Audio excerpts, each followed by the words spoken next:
Pada suatu hari, Daud, raja yang adil dan bijaksana, sedang berada dalam kesulitan.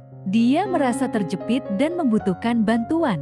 Dalam keputusasaannya, Daud berdoa kepada Tuhan, "Ya Tuhan, yang Maha Adil, dengarkanlah doaku.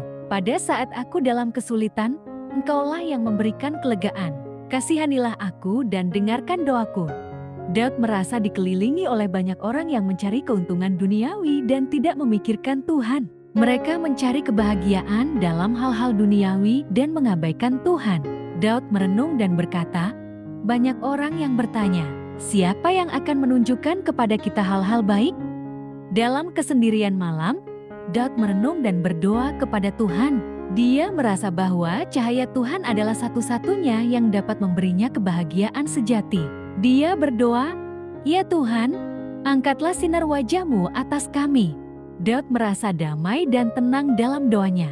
Dia tahu bahwa hanya Tuhan yang dapat memberinya keamanan dan kebahagiaan sejati. Meski ada banyak orang yang mencoba mengganggunya, dia tetap merasa aman dan damai. Daud berkata, "Engkau, ya Tuhan, membuat aku merasa aman dan damai, meski aku sendirian."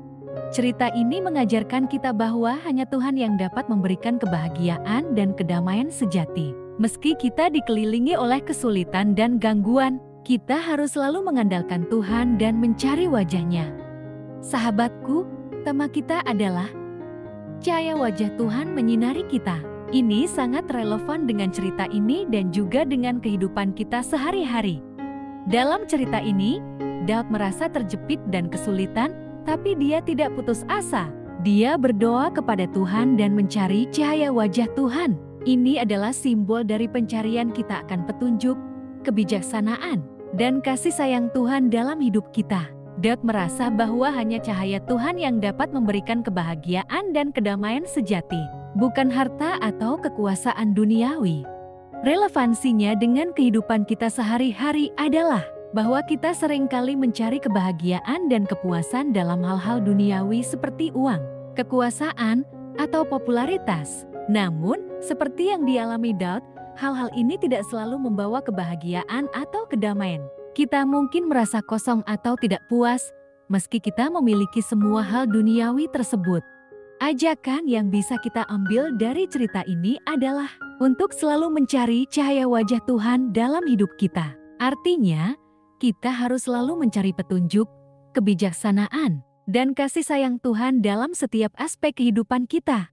Kita harus mempercayai bahwa Tuhan selalu ada untuk kita, meski kita merasa sendirian atau terjepit. Dan yang terpenting, kita harus memahami bahwa hanya Tuhan yang dapat memberikan kebahagiaan dan kedamaian sejati. Lalu, bagaimana cara kita mencari cahaya wajah Tuhan dalam kehidupan kita? Mencari cahaya wajah Tuhan dalam kehidupan kita bisa dilakukan dengan beberapa cara. Pertama, berdoa dan meditasi. Seperti Daud dalam cerita, berdoa adalah cara yang paling langsung untuk mencari Tuhan. Melalui doa dan meditasi, kita bisa merenung dan berkomunikasi dengan Tuhan. Ini adalah waktu ketika kita bisa meminta petunjuk, kekuatan, dan kasih sayang dari Tuhan.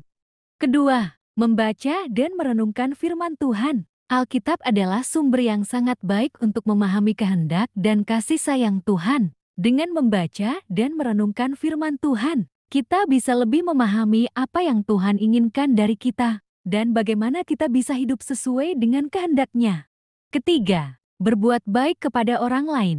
Dalam banyak ajaran agama, termasuk Kristen, berbuat baik kepada orang lain adalah cara untuk mendekatkan diri kepada Tuhan. Dengan berbuat baik, kita mencerminkan kasih sayang dan belas kasihan Tuhan kepada orang lain.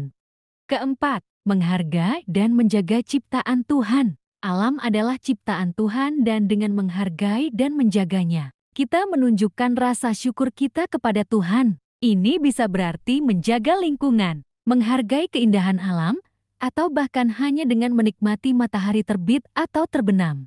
Ingatlah, mencari cahaya wajah Tuhan adalah proses yang berkelanjutan dan mungkin berbeda untuk setiap orang. Yang terpenting adalah niat dan keinginan kita untuk mendekatkan diri kepada Tuhan dan hidup sesuai dengan ajaran-Nya. Amin.